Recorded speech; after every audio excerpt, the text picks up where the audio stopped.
오늘 여러분들이 그 뉴스에 봤던 내용이 우리 셀리나 목사님 교회에서 해마다 이때쯤 되면은 이웃들에게 쌀 그리고 과자, 아이들 학용품 이런 거 전달합니다. 물론 이제 우리 교회에서 보내주기도 하지만 저러한 행사를 통하여서 이웃에 상당한 영향력을 끼치고 있습니다. 또 그 다음 그림이 이제 우리 그 루델 목사님, 여러분에게 잠시 새벽 예배 때 말씀드렸지만 며칠 동안에 변을 보면은 피가 쏟아져서 온통 피만 쏟아내리는 그렇게 해서 아주 심각했는데 그러는 중에도 주일날 교회 가서 예배를 1부 예배, 2부 예배를 다 인도하고 그래서 제가 몸이 어떠냐고 하니까 가서 예배했다. 당신이 우리에게 가르쳐 준 건 아니냐. 그리고 어제는 저녁 먹다가 먹기 전에 또 문자를 보냈더니 또 문자가 왔어요. 수요일 날 빰빵가를 위한, 그러니까 빰빵가 주거든요. 주를 위해서 교인들이 1000여 명이 모여서 기도회를 또 인도했다 그래요. 괜찮냐 그러니까 목사님이 내게 일러준 말을 기억해봐라. 그 말을 그대로 직역하면 그렇습니다. 우리가 예수를 따르면 올바른 목회를 할 수 있고 우리가 하나님의 뜻을 따르면 하나님을 기뻐한다고 하지 않았느냐. 그 가슴이 찡해요. 우리 집사람한테 내가 보여주면서 이렇게 그리웠다. 찡해요. 또 여기 논산에 계신 목사님이 늘 학습 능력이 상당히 뛰어나요. 제가 가르치면 금방만 받아들여요. 익산에 계신 익산 분인데 취장암 3기예요. 아주 젊은데 가슴이 덜컹해서 몸이 어떻는가 하고 전화 걸었더니 어제 전화를 받아요. 아주 밝아요. 목사님 기도받으러 가겠습니다. 어디냐 그러니까 내려왔다 그래. 예배해야죠. 목사님 우리한테 가르친 게 예배 아닙니까? 강단에서 죽는 게 목사의 행복인데 제가 그걸 놓칠 수 있겠습니까? 가슴이 메어지려고 하는 것 같아요. 여러분 우리가 무엇을 위해서 살고 무엇을 위하여 우리는 오늘도 존재하는가? 바로 그것이 어쩌면 우리의 삶에 대한 분명한 현주소가 되고 가야 할 방향이고 목적이 될 것입니다. 코로나 기간 때 우왕좌왕할 때 제가 목사님들에게 우리의 정체성은 예배함에 있고 우리의 사명성은 열방으로 하여금 하나님께 예배케 하는 데 있다라는 짧은 글귀를 가지고 공문을 보냈습니다. 지금 와서는 그분들이 그래요. 우리 예배 안 했으면 교회 문 닫았습니다. 오늘 여기 있는 본문은 예배를 그렇게 방해했던 로마의 사건입니다. 이 성경이 기록된 그때는 AD 64년경입니다. 한데 이 당시에 로마의 황제는 네로입니다. 네로는 AD 56년에서 54년에서 68년까지 왕위에 있었습니다. 처음에는 국지적으로 핍박을 했습니다. 즉 네로의 주도에 의해서 이루어진 것이 아니라 로마의 총독이나 관할 사령관에 의해서 기독교인들을 핍박했습니다. 그러나 점점 가면서 이제는 조직화되고 전체로 퍼지게 됩니다. 즉 로마의 황제의 령에 의하여 기독교인을 핍박합니다. 베드로는 지금은 그렇게 조직적이지는 않지만 곧 있을 조직적 핍박을 앞두고 아시아에 있는 교인들에게 인내하며 잘 이겨낼 것을 격려하고 있습니다. 이 세상은 사탄이 우리를 지배하고 우리를 괴롭히고 있습니다. 그렇기 때문에 믿는 사람에게는 어려움이 없을 수가 없습니다. 이 어려움을 우리는 어떻게 이겨내느냐? 여러분에게 제가 인내라는 단어의 개념을 설명해 드렸습니다. 내 부모 자식의 생명을 위하여 내가 전쟁터 나가는데 내 앞에 엄청난 눈보라가 몰아치며 있어서 눈보라 끝나면 가야지. 이것이 인내가 아닙니다. 추위를 이겨내고 있는 것이 인내가 아니라 눈보라가 있음에도 불구하고 총구를 적을 향하여 나아가는 것을 인내라고 말했습니다.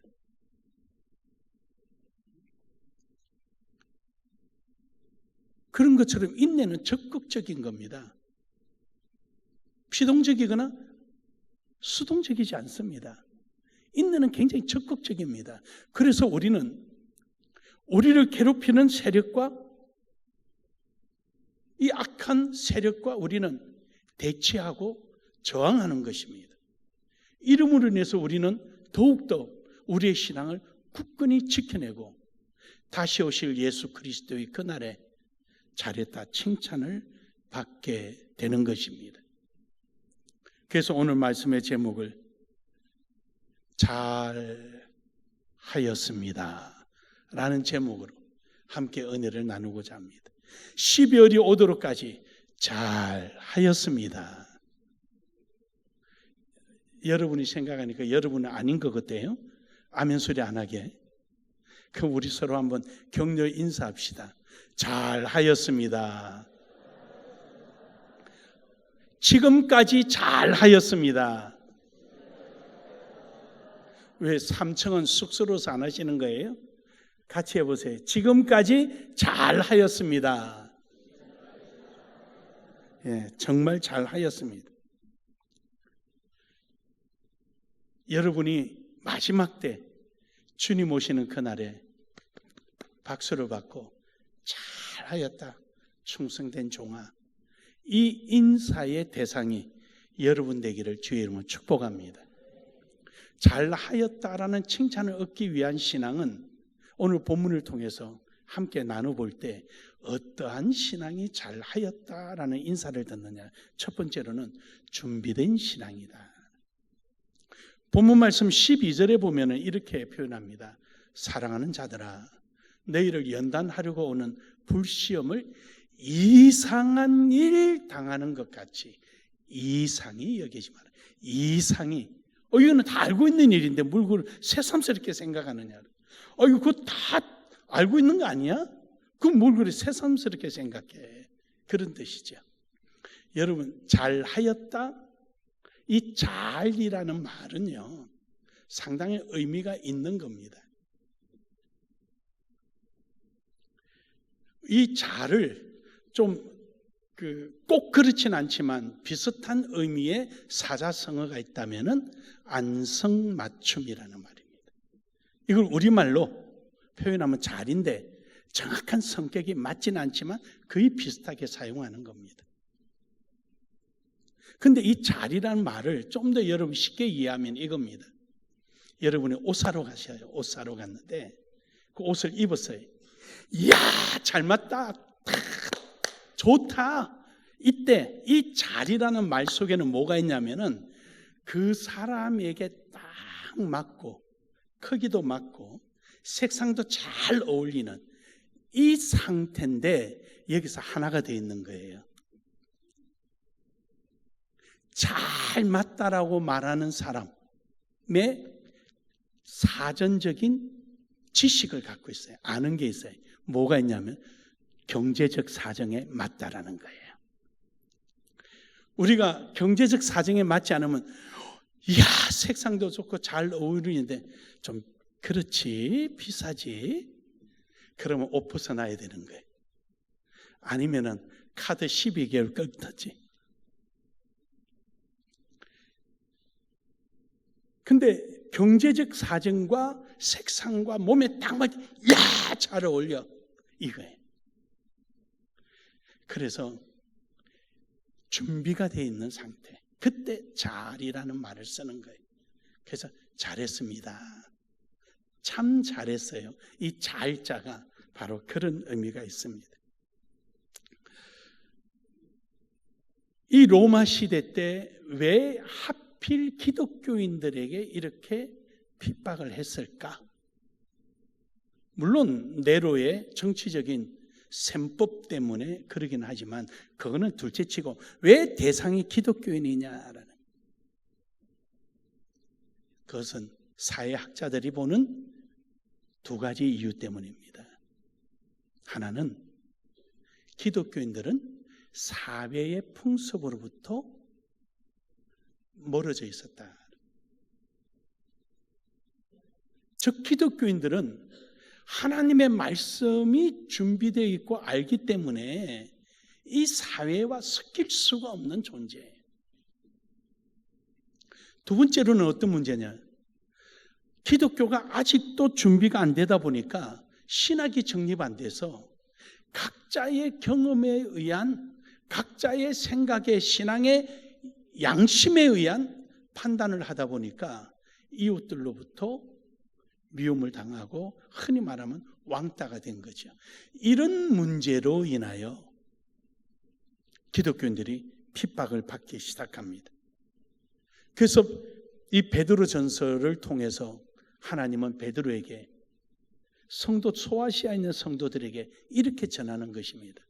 베드로전서 2장 13절과 14절에 보면은 인간의 모든 제도를 주를 위하여 순종하되 혹은 위에 있는 왕이나, 그러니까 인간의 만드는 제도 안에 순종하고 살아라.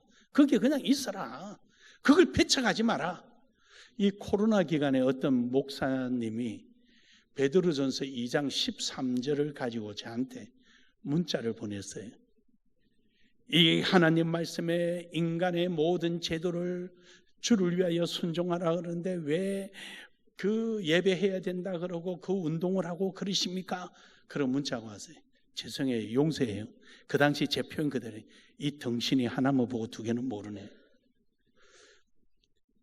그 목사님의 성경은 베드로전서 2장 13절까지만 있는 것 같아요. 나는 14절도 있는데 여러분도 14절 있지요? 14절 읽어볼까요? 시작.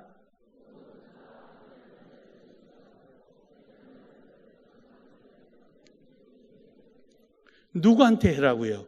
정의가 실행되는 자에게 하라 이 말이죠.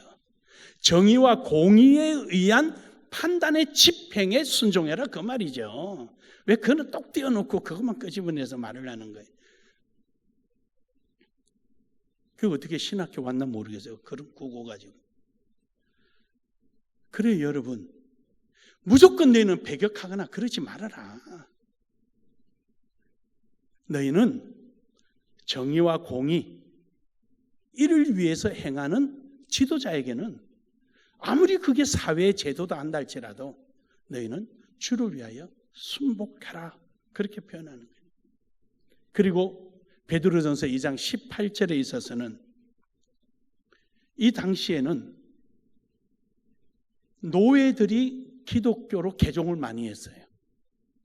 그러니까 노예들이 기독교로 개종 많이 하다 보니까 노예들이 주인에 대한 충성심도 떨어지고 일도 제대로 안 하고 이러다 보니까 매도 맞고 그런 거예요. 그러니까 저렇게 표현하는 거예요.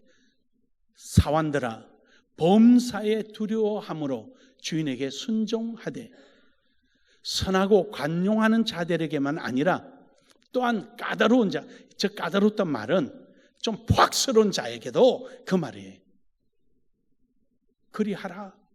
그 당시에 굉장히 이 사회에 대한 기독교인의 가치가 혼란스러울 때였습니다. 그러다 보니까 표적이 기독교인이 되어버린 거예요. 사랑하는 여러분, 오늘날에도 역시 마찬가지죠. 오늘날에도요, 우리 기독교는, 기독교 역사는 고난의 역사고요. 핍박의 역사입니다. 기독교는요, 정치인이 제일 싫어하는 집단이 기독교 집단입니다. 이유는 우리는 목적이 정해져 있어요. 우리는 가치가 정해져 있어요. 우리는 타협할 수 없는 거예요. 그러다 보니까 그들에게 쉽게 휩쓸려 가지 않는 거죠. 그래서 우리 기독교는요, 오직 하나님 말씀 안에서 준비되어 있는 자들의 모임인 것입니다. 그러니까 다른 것 가지고는 안 되는 거예요. 어느 모 정당 대표는 자기가 대통령 되면은 반드시 포괄적 차별금지법을 통과시킨다 그래요. 우리나라에 차별금지법이 있어요. 왜 포괄적이에요? 여러분 포괄적 말씀드렸잖아요. 지나가다가 어이하고 등 한번 때리는데 나 성추행 당해서 라고 고발하면은 그럼 가서 조서 받을 때 재밌어요.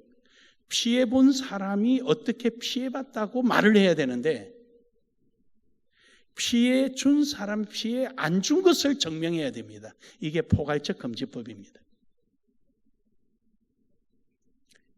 우리나라 지금 참 잘 돼 있습니다. 차별금지법이 너무너무 잘 돼 있습니다. 미국보다 훨씬 잘 돼 있습니다. 그래서 미국보다도 우리는 보험이, 의료보험이 전 국민에게 그리고 수입에 차별이 있게 했잖아요. 미국은 우리보다 훨씬 늦게 했습니다. 그 인권 조장하는 나라지만 우리나라만큼 앞서지 않았습니다. 지금도 우리나라가 훨씬 앞서 있습니다. 그런데 왜 포괄적 차별금지 필요합니까? 그것은 세대를 분리하려고 하는 거죠. 그거는 뭐 다음에 이야기하고. 그러니까 이처럼 근데 그분이 또 집사래요. 자기가 집사래 어느 교회. 그러니까 그 교회 목사님이 설교 시간에 당장 그런 사람 우리 교회 집사로 둔 적 없다고 밝혀버렸잖아요. 왜냐하면은 그 목사님 얼굴이 뜨겁죠. 그런 사람이 어떻게 그 교회 집사로 임명돼서 있었겠어요. 저는요, 교회를 핍박하는 사람은 다 적이에요. 교회에 핍박하지 않고 종교의 자유를 보장하면은 공산주의도 좋다는 거죠. 이유는요, 공산주의가 됐든 민주주의가 됐든 누가 됐든 우리는 다 전도 대상자예요.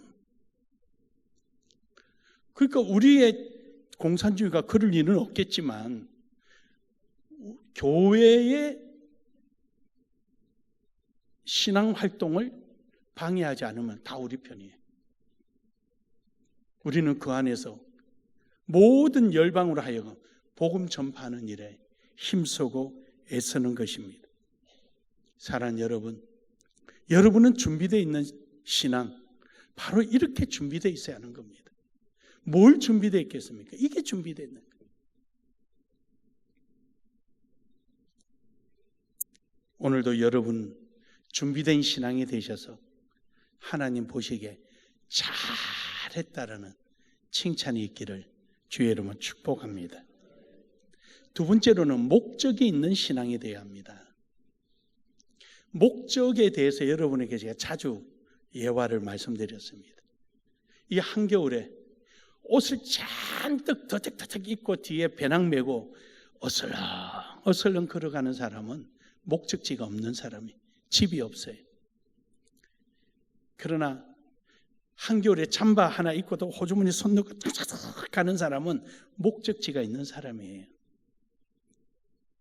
아무리 큰 배도 목적지가 없으면 표류하는 거고요. 쪽 배도 목적지가 있으면 항해를 하는 겁니다. 우리는 목적이 없으면 안 됩니다. 오늘 본문 말씀 13절과 14절에 보면은요, 오히려 너희가 그리스도의 고난에 참여하는 것으로 즐거워하라. 이는 그의 영광을 나타내실 때에 너희로 즐거워하고 기뻐하게 하려 함이라. 너희가 그리스도의 이름으로 치욕을 당하면 복 있는 자로다. 영광의 영 곧 하나님의 영이 너희 위에 계심이라. 즉 다시 말해서 무슨 말이냐면요, 내게 오는 이 고난은 도리어 즐거워하라. 목적지에 도착하면은 그게 바로 상급이다. 과정은 힘들지 몰라도 목적지에 도착하면은 하나님께서 면류관을 세워주면 잘했다 박수 쳐주신다는 겁니다. 믿으십니까? 목적지가 없는 사람은 현재 이 고난 앞에 주저앉아버리고 피하고 도망가고 배반하고 그러는 거지. 목적이 분명한 사람은 그렇지 않습니다. 그래서 이 잘이라는 말은요, 또 어떤 성격을 가지냐면은 결과론적인 의미를 갖고 있지는 않습니다. 꼭 그것만 가지는 것이 아니라 본질에 부합된 삶을 잘이라고 그러는 거예요. 또 그게 맞게끔, 본질에 맞게끔. 예를 들어서 옷을 사가지고 입었는데 야, 잘 어울린다, 딱 맞다, 무조건 사, 잘 어울린다. 이 잘 할 때 현대 패션은 맞는데 혼주로서 딸 손잡고 예식장 들어가게 잘 맞느냐 이 말이에요. 얼룩달룩하게 해서 딱 봐서 요즘 시대 유행에 봐서는 젊게 보이는데, 그래 혼주가 돼가지고 딸 손잡고 예식장에 들어가기에 잘 맞느냐 이 말이에요. 그때는 잘이란 말을 쓰지 않는 거지. 이 잘이란 말은 그 본질에 부합될 때 잘이란 말이 통칭적으로 성립이 되는 것입니다. 오늘 여러분이 살아가는 신앙의 삶이 본질에 부합될 때, 그럴 때 우리는 잘이라고 하는 거예요. 여러분의 살아온 발자국을 보고 새로운 사람들이 그래 하고 따라갈 때 그게 잘이에요. 본질에 부합되어 있어야 되는 거죠. 여러분의 발걸음 속에 뒤에 들어온 사람들이 내가 예수 믿는 사람은 저렇지 않다고 그랬는데 저 사람 왜 저래? 왜 저래 성질을 잘 내? 무슨 일만 하면 겁이 나? 저 사람 왜 저래? 그건 잘이 될 수가 없는 거예요. 결과를 가지고 잘을이라는 말은 결과 하나가 아니라 그 잘은 본질에 부합될 때 잘이라는 말을 쓰는 거예요. 그래서 우리는 그게 맞아야 되는 거죠. 그게 맞춰 있어야 돼요.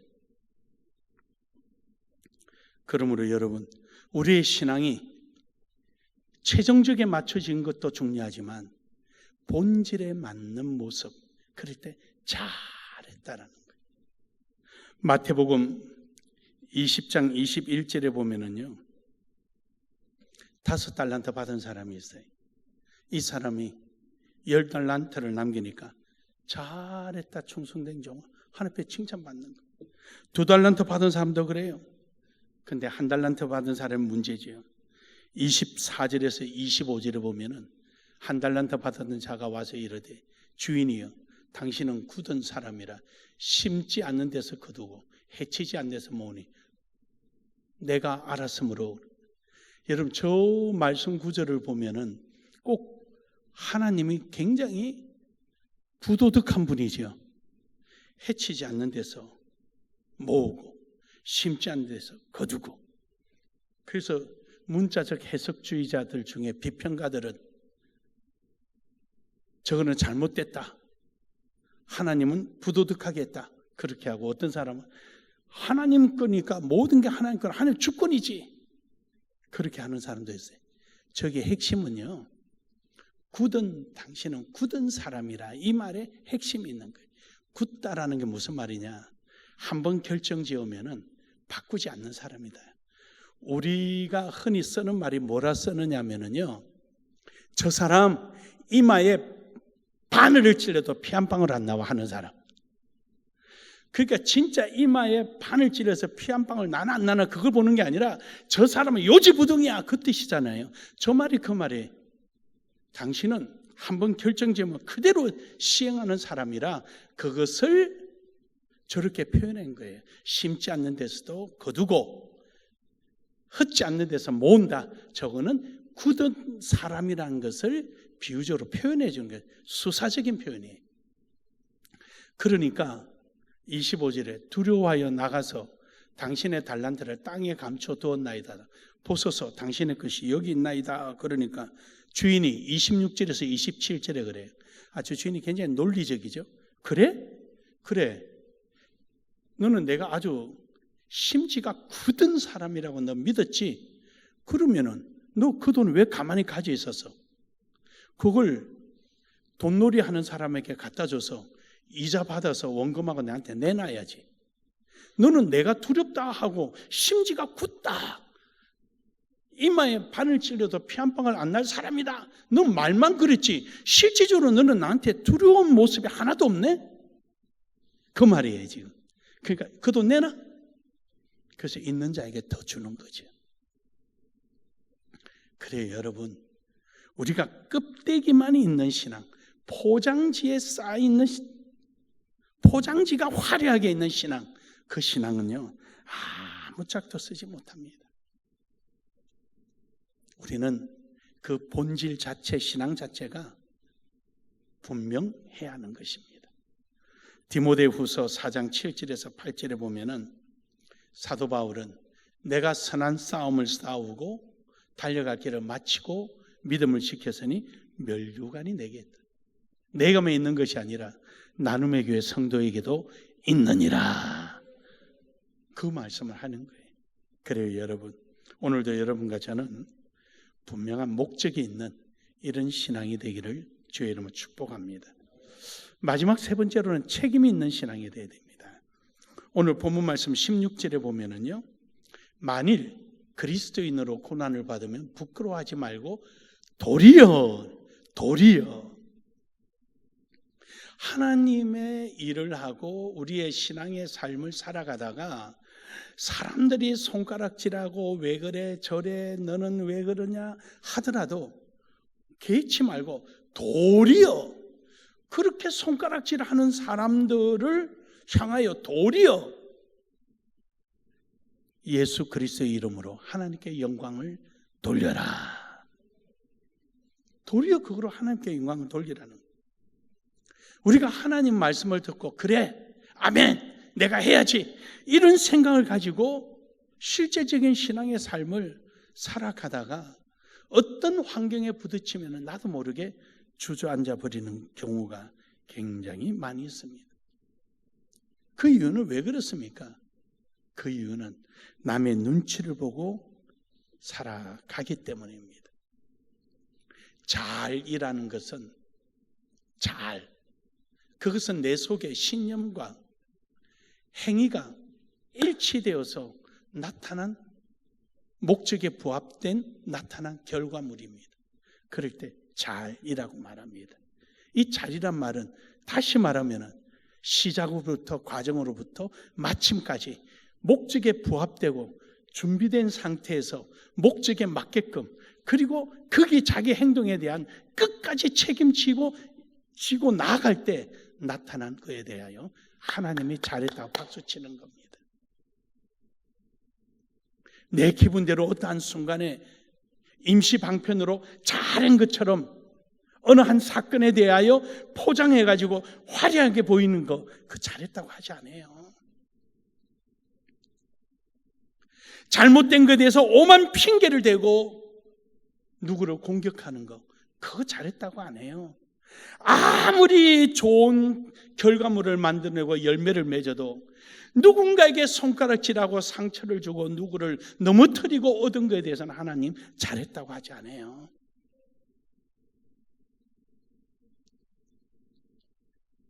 동기와 과정과 결과,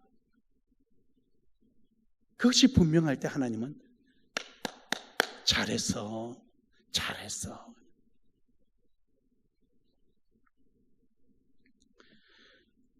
본문 말씀 16절 다시 한번 보면은 도리어 책임이 있는 사람. 마태복음 7장 21절에 주여 주여 하는 자마다 다 천국에 들어갈 것이 아니요 다만 하늘에 계신 내 아버지의 뜻대로 행하는 자라야 들어가느니라. 하나님 뜻에 부합될 때 일어나는 것입니다. 마태복음 7장 23절에 보면은 그때 내가 그들에게 밝히 말하되, 밝히 분명히 말한다. 나는 두말하지 않고 분명히 말한다. 아주 하나님의 강한 의지가 밝히 내가 너희를 도무지 아무리 기억할래 해도 난 네 이름이 기억이 안 나는데, 그 말이 얘야, 내가 아무리 네가 지금 여기 서서 나에게 하나님 내가 이것다고 저것다고 이것다고 저것다고 이걸 하고요, 그때 이것다고 저것다 저거 했어요 라고 말하는데, 야, 내 기억에 네가 도무지 없어. 여러분, 저 도무지란 말이 얼마나 무서운 줄 아십니까?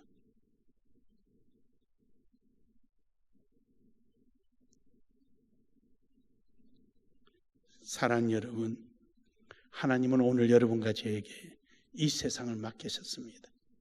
사마리아 땅끝까지 말입니다. 그 맡기신 그 일을 효과 있게 바르게 하나님의 뜻을 이루라고 나눔의 교회란 전초기지를 우리에게 허락해 주신 겁니다. 여기서 우리는 하나님 앞에 잘하였다 칭찬받는 자가 되어야 하는 것입니다. 그러기 위해서는 철저히 준비되고 목적이 분명하고 신앙의 책임감이 있는 이런 신앙이야말로 하나님은 잘했다고 칭찬하며 어떤 어려움이 오더라도 능히 이겨나갈 수 있는 능력을 가지게 되고 이로써 면류관을 얻을 수 있는 주인공이 될 것입니다. 원하기는 여러분 잘하였다 인정받기를 주의 이름으로 축복합니다. 우리 한 번 더 인사합시다. 더욱더 잘합시다. 더욱더 잘합시다.